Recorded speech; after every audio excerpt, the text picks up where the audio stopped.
presidente, con el populismo. No pueden seguir, presidente, con el populismo. Gobierno dominicano firmó en el 2021 declaración con Haití sobre el río Masacre. Somos una vergüenza.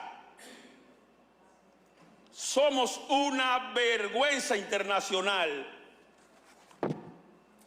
Presidente, este informe es el canciller que lo publica y le dio vergüenza y lo bajó.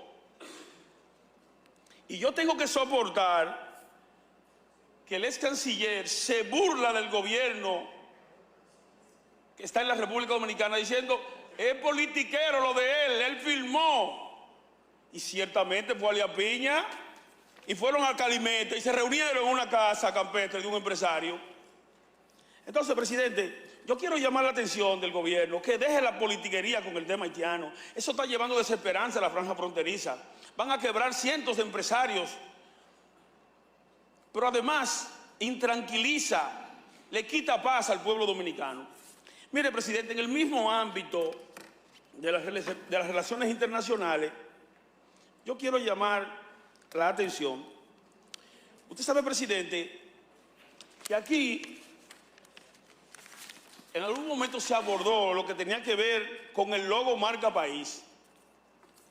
El logo marca país, que eso se vendió con bombos y platillos, no se trata de un documento cualquiera. Y como decía Balaguer, que es un pedazo de papel, es un accionar de un gobierno.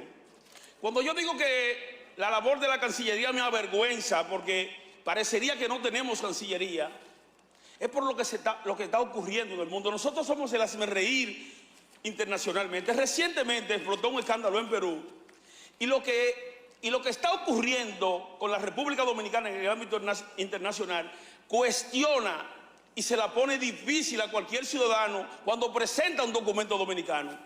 Por ejemplo, ¿usted sabe lo que significa, presidente, que luego de que una funcionaria, una exministra, la exministra del Ministerio de la Vivienda, Saba Goray,